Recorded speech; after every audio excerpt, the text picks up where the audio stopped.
Eu, como psicólogo e fã de animes, acabo tendo um carinho especial pelo mangá de Vagabond. Um mangá que traz algumas lições e algumas percepções que são trazidas pela psicologia e pelo estudo do comportamento humano de uma maneira muito presente. Existem muitos estudos que referenciam muita coisa do que está sendo dita ali, muita coisa do que é citada no mangá. E hoje eu vou trazer 5 lições que fazem o mangá de Vagabond e a ciência se encontrarem. Eu poderia citar muitas outras lições e vocês podem colocar outras nos comentários, mas eu separei as 5 principais na minha visão, porque a jornada do Musashi que eu falei no vídeo anterior, ela não é incrível apenas por ele, mas sim pelos outros personagens que ele vai interagindo ao longo do mangá. Os encontros de Musashi com espadachins mais velhos e sábios aprofundam ainda mais sua compreensão. Figuras como Yagyu e Ishun servem como espelhos, refletindo a futilidade das buscas iniciais de Musashi e a possibilidade de um caminho diferente. Então vamos lá, vou falar as 5 lições, vocês colocam outras lições que vocês aprenderam aqui e também citem dessas 5 a que mais marcou vocês. Vamos lá.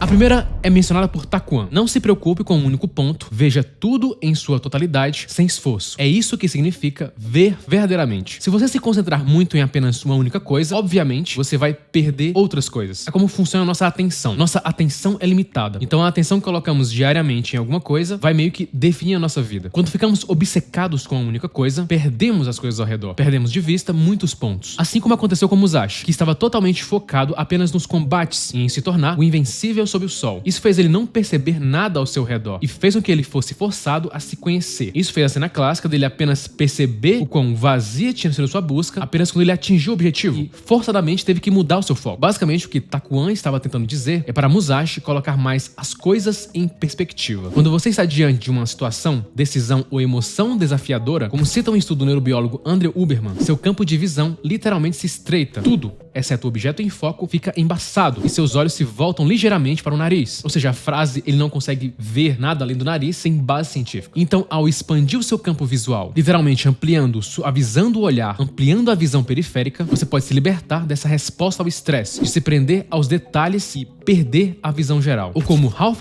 Waldo Emerson disse uma vez, a saúde dos olhos parece exigir um horizonte. Essa capacidade de se afastar das situações é uma das maiores habilidades que podemos ter. Colocar as coisas em perspectiva é algo difícil de se fazer, mas pode transformar nossa vida. Musashi por muito tempo não conseguiu ver a imagem toda, mas apenas ali, o que estava à frente dele e sua própria verdade, limitada pela maneira que ele resolveu seguir sua vida. A segunda lição é também mencionada por Takuan. Uma vez que o seu coração esteja preocupado, sua espada não será verdadeira, então você morrerá. Aqui Takuan tenta mostrar a importância de estar no momento presente, ou seja, quando estivermos fazendo algo, precisamos estar envolvidos quase que totalmente naquela tarefa. Essa citação também afirma a importância de focar no momento presente e não muito no passado ou no futuro. A parte que o coração esteja preocupado se remete a algo que você precisa resolver, ou algo do passado que não foi resolvido. Essa distração pode ser o maior aniquilador da nossa vida. O nosso cérebro se perde quando estamos distraídos. Estudos mostram que ser multitarefas pode aumentar os erros, deixa você mais lento, distrai você, diminui a qualidade da tarefa em si e causa um estresse e leva ao esgotamento. Pesquisas têm repetidamente e constantemente descoberto que multitarefa não é viável com o funcionamento cognitivo humano. Takuan tenta explicar ao Musashi que se você estiver preocupado com alguma coisa, enquanto realiza algo importante, aquela tarefa não será realizada da melhor maneira possível. O ato de realizar várias coisas ao mesmo tempo causa uma resposta reativa ao estresse, degradando ainda mais o processamento cognitivo. Ou seja, precisamos diminuir o nosso campo de preocupação. Quanto maior o campo de preocupação, maior o estresse. A terceira lição vem de Ienei Ozoin. Nadando no meio de um oceano, nunca se pode perceber o quão vasto ele realmente é. É bem similar à metáfora de você só consegue ver a ilha quando você sai dela. Quando você está dentro de uma situação ou dentro de um grupo e apenas consome informações sobre aquele grupo específico, você se limita a nadar em um oceano específico, sem saber que existem outros, ou ignorando a existência deles. Imaginar que outros oceanos fazem sentido é algo difícil de fazer e contraintuitivo. Os humanos têm um viés documentado chamado de viés de confirmação, que é uma tendência a buscar informações que confirmem nossas visões existentes e evitar informações que as desconfirmem. Em um estudo no qual adultos foram questionados sobre sua posição sobre a pena de morte, as pessoas classificaram informações que confirmavam sua visão sobre o tópico como mais convincentes do que informações que desmentiam essa visão. Isso sugere que a maneira como naturalmente pensamos e vemos o mundo já nos coloca em um lugar para procurar mais e mais informações que confirmem o nosso nosso ponto de vista. Eu, como psicólogo, preciso questionar tudo ao meu redor, questionar minhas próprias conclusões. Quanto mais aceitamos apenas tudo de um lado, maior a nossa chance de erro. Como aconteceu com Musashi. Ele só via o caminho da espada, e ele ficou nisso por um longo período. Apenas quando ele percebeu que existem outras realidades, outros campos de visão, que ele realmente considerou mudar. Mas isso fez ele sofrer por muito tempo, fez ele ficar em uma ilusão, em uma situação onde ele realmente acreditava que estava no caminho certo. Mas isso é algo difícil de fazer porque o nosso cérebro busca conforto. Ele busca confirmar nossas próprias conclusões. Isso atrapalha a gente a ampliar nossa visão, o que faz a gente perder muita coisa. A quarta lição vem do Yagyu. Invencível. É apenas uma palavra. Quanto mais você pensa sobre isso, quanto mais você aperta os olhos em desespero para ver, mais obscurecida a resposta se torna. A jornada do Musashi é de se tornar invencível, de ser perfeito. É por isso que ele treina e é por isso que ele desafia os melhores espadachins do Japão. Isso fez ele derrotar várias pessoas, se tornar muito forte, a ponto de se tornar praticamente invencível. Só que o Musashi cobria apenas uma parte disso. Tecnicamente ele era invencível para algumas coisas, mas para outras não. Essa lição diz bastante sobre o real sentido dos nossos objetivos. Em muitos momentos, imaginamos que quando chegarmos em uma determinada meta, seremos totalmente felizes e nos sentiremos completos, o que infelizmente não é necessariamente verdade. Quando o Musashi se tornou invencível, a única coisa que ele de fato percebeu era que invencível era apenas uma palavra. Ele basicamente escalou a montanha, esperando um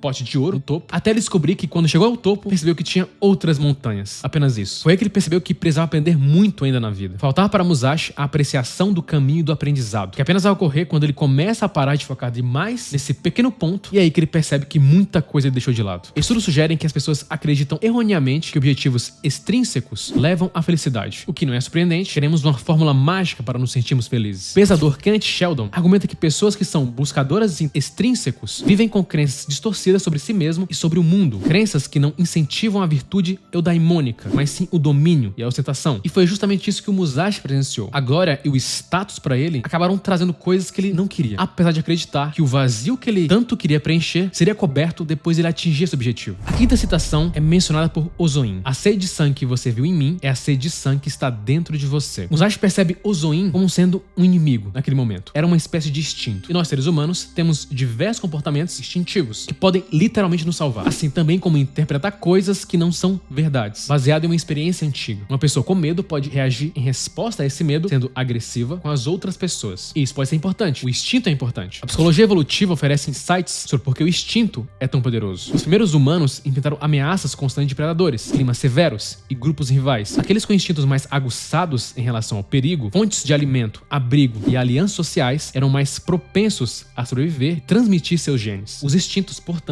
tornaram-se partes da nossa herança biológica. Só que o problema é não perceber esses instintos. É literalmente viver de forma instintiva. Porque não foi isso que levou a gente até aqui. Como Daniel Kahneman explica em seu livro Pensar Rápido e Devagar, nossa intuição está repleta de erros. Kahneman cita o chamado Sistema 1 de raciocínio rápido do nosso cérebro. Esse Sistema 1 se baseia em regras práticas que muitas vezes acabam sendo totalmente erradas. Um exemplo disso é que podemos avaliar algo de forma mais positiva pela quantidade de vezes que vemos aquilo. Confiamos em mais pessoas que vemos mais vezes, mesmo que elas não sejam confiáveis. Ou seja, superestimamos descontroladamente a frequência de ocorrências altamente memoráveis. Aquilo que mais lembramos, mais confiamos. Para Musashi, qualquer similaridade de ameaça era uma ameaça em si. Isso faz ele não ter muita calma. Quando você encontra um felino selvagem na natureza, pelo ambiente em si, ele trata todos como se fossem ameaças. Se você encontrar um gato do mato, ele vai ser arisco com você, porque ele está com medo. Aquela é a maneira dele se defender. Então ele grita, ele mostra uma pose que provoca medo, como uma forma de esconder o medo. Já um gato doméstico, bem cuidado, não tem medo. Para ele, todos são confiáveis. E ele consegue viver mais em paz do que um gato selvagem. O ponto é que não devemos ser totalmente instintivos e nem ignorar totalmente os instintos. O que Ozoin queria dizer ao Musashi era que o medo dele estava exagerado e com isso ele transformava qualquer um em inimigo. E isso literalmente tirava a paz dele e provocava a desconfiança e o isolamento do Musashi. A mensagem de Ozoin é que às vezes criamos inimigos imaginários. Interpretamos uma situação de alguém baseado no que sentimos, sem prova alguma, sem racionalidade alguma. E alguém muito reativo pode ver o mundo como sendo muito perigoso e essa pessoa pode agir reativamente com qualquer um. E um sistema reativo é igual a muito estresse. E é basicamente impossível ter uma vida significativa com um estresse extremamente alto, como aconteceu com Musashi. Não olhar o mundo por apenas um único ponto, perceber as coisas ao seu redor, ver a figura inteira e não a parte, saber que um objetivo não vai necessariamente trazer felicidade a você, e sua visão sobre os outros é um reflexo de você mesmo. Todas essas lições são cruciais em nossa vida. Vagabond mostra que é impossível encontrar o melhor caminho, ou o caminho ideal, e que a temperança talvez seja o melhor caminho, ou como é citado no anime, o caminho do meio. Porque a real liberdade é quando você percebe que não precisa escolher nenhum extremo para viver em paz. Curta, se inscreva e compartilhe.